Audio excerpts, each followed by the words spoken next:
and gentlemen, my name is Kevin Jackwitz. This is the Kaged Review, and this is my review for WWE Raw for 3/9/20, the last Raw before everything went crazy. You start out with a Becky Lynch promo, talking about she's definitely got this head-on collision now with Shayna Baszler. And she's talking about how she beat Ronda Rousey and yada yada yada. Basic, I'm gonna beat your ass shit. Then you get Rey Mysterio versus Angel Garza. Angel Garza with Zelina Vega. Rey Mysterio and Angel Garza, two highly competitive, great athletes. And both of them lately have just been tearing the house down. So you put them together, you know it's going to be a good match. And it was a good match. Rey Mysterio gets the win. No problems. Kevin Owens then has a promo with Seth Rollins, Buddy Murphy, AOP. Seth Rollins, of course, is pissed off because of what Kevin Owens did. Elimination Chamber, giving me the stunner, costing him and Buddy Murphy the Raw championships. So yeah, man, it was good. I like Kevin Owens' promo work. Seth Rollins is decent too. So whatever, man, it was fun. Rhea Ripley package. This is her dealing with Charlotte Flair. It's a package about her going and living her dream, going to a WrestleMania match. And then you have a Charlotte Flair promo where it's like, sorry to break the bad news to you, but, you're not going to win. It is basically what it came down to. Rhea Ripley comes out then and then punches Charlotte Flair. Then you have Bobby Lashley versus Zack Ryder with Kurt Hawkins in his corner for some reason. I don't know what this match even meant. Nothing. It was thrown together, obviously. Bobby Lashley wins. What's the point? Then you have an Aleister Black, Seth Rollins, Buddy Murphy bit where Seth Rollins' group attacks Aleister Black for just no reason. Then you get Eric Rowan versus Drew McIntyre. This was dumb as hell. Drew McIntyre comes out. He winds up stomping on the fake spider that Eric Rowan had. So they clearly wanted to kill that storyline after everybody saw that it was just ignorance. WWE, man, they come up with some whoppers sometimes. Sometimes I'm just sitting there scratching my head. And that whole Eric Rowan spider thing was part of that. So Drew McIntyre goes over Eric Rowan and squashes that whole story. Then you have Asuka and Kairi Sane versus Liv Morgan and Natalya.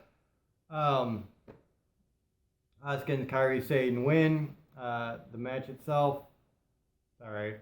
I mean, that's all I got for it. Was alright. AJ Styles with Gallows and Anderson, they cut a promo talking about The Undertaker getting in AJ Styles' business. And I think this is where AJ Styles starts talking about his wife being the problem. Charlie then interviews Randy Orton and really doesn't get anything out of him. Then you have Riddick Moss versus Cedric Alexander in a 24/7 championship match, which doesn't really make a whole lot of sense because it's supposed to be anytime, anywhere. But whatever, Riddick Moss gets the win. They're trying to get some prestige to the title, and I don't think that's going to do it, but that's just me. Then you have an MVP promo. Edge returns, and MVP is talking to Edge in the ring, trying to get to be Edge's advocate, kind of like Paul Heyman is Brock Lesnar's advocate. Edge winds up spearing him, and then of course Randy Orton comes out, and they start a brawl. I don't even remember. I think Edge got the upper hand there.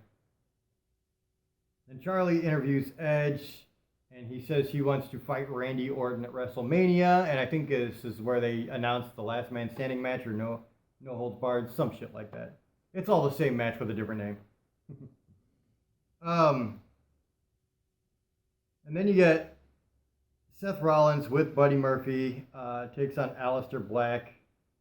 Murphy comes in, causes the DQ, so Aleister Black gets that win. Then the AOP come out, they start beating up on Aleister Black. Then the Viking Raiders come out to help out, and then the Street Profits come out. And so Aleister Black, he gets the DQ win and just disappears, and it becomes the Street Profits and the Viking Raiders versus Rollins, Murphy, and the AOP. Didn't make a whole lot of sense, but they had to build up to the last part of the show, I guess.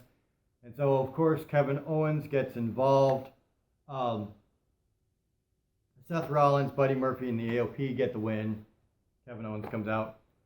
And that was it. That was the end of the show. It was all right.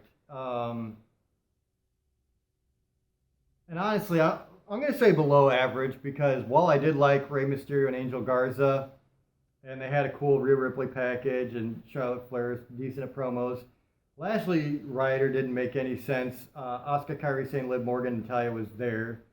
They kind of squashed the spider with Eric Rowan to kill that story quick. That was a good move on their part.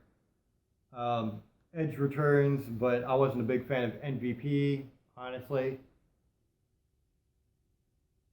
So, I mean, there was a lot of things here that just kind of left me scratching my head.